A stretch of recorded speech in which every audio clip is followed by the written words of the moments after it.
दोस्तों यहाँ पर हमारे पास है क्लास 10th मैथ का जो चैप्टर है फोर्थ द्विघात समीकरण। ठीक है, उसी में जो क्वेश्चन नंबर है दूसरा।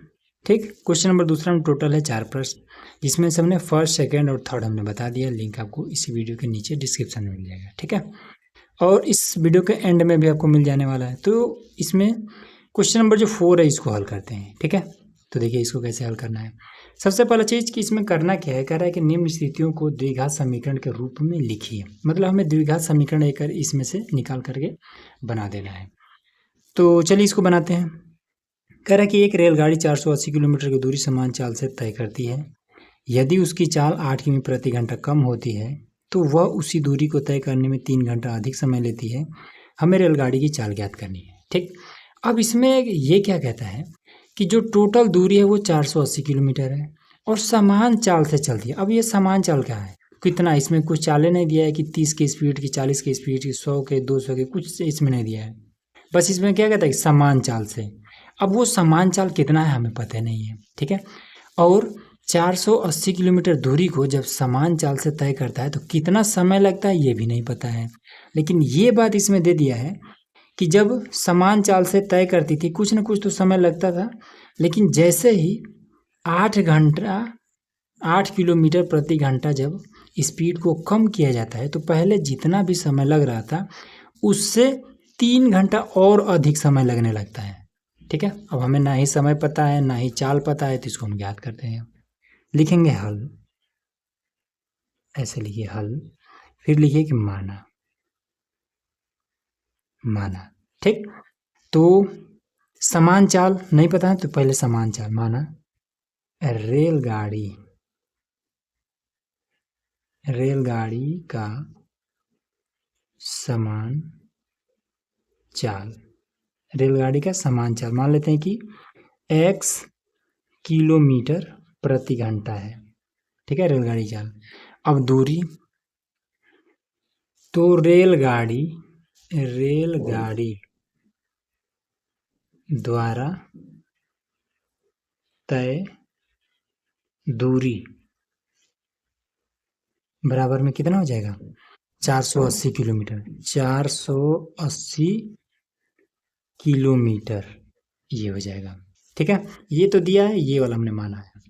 अब इसके बाद से समय कितना लग रहा है, तो समान चाल से जब समय जब चल रहा है तो समय इसमें नहीं पता है, तो समय हम मान लेते हैं कि टी लग रहा है। ठीक है, कुछ भी मान सकते हैं ABCD, तो यहाँ पर टाइम को हमने टी मान लिया है।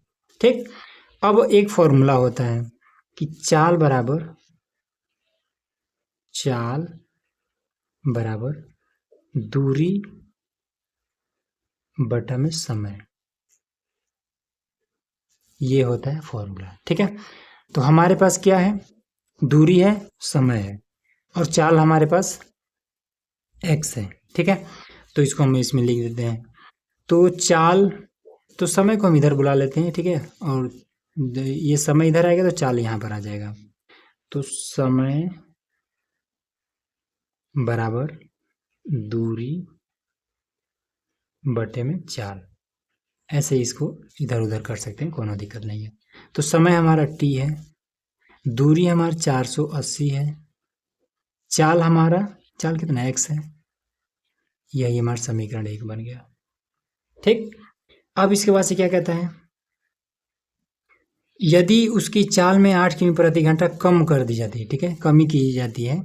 चलिए अब इसमें तब समय कितना लग रहा है, 3 घंटा अधिक समय लगता है। दिख रहा है ना यहाँ पर 3 घंटा अधिक समय लग रहा था। तो देखिए पहले समय लग रहा था t, अब चाल में कमी करने पर t+3 समय लग रहा है।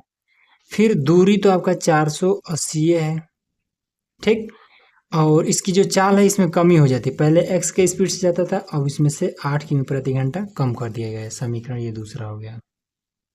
ठीक है, अब देखिए, अब यहाँ पर समय अधिक लगना है तो अधिक में से कम वाले को घटा देंगे, तो समीकरण 2 से 1 को घटाने पर लिख देंगे कि समीकरण 2 से 1 को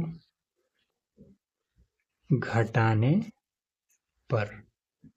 ठीक है, तो देखिए घटा दीजिए, पहले बराबर की इधर वाला घटाते हैं, तो t+3 माइनस का ये t, अब बराबर में इधर आ जाते हैं, तो पहले ये वाला नोट करेंगे 480 बटे में x माइनस का 8 माइनस में ये 480 बटे में x। ठीक है, अब तीसरा तीसरा गुणा कर लेंगे ताकि हर बराबर हो सके।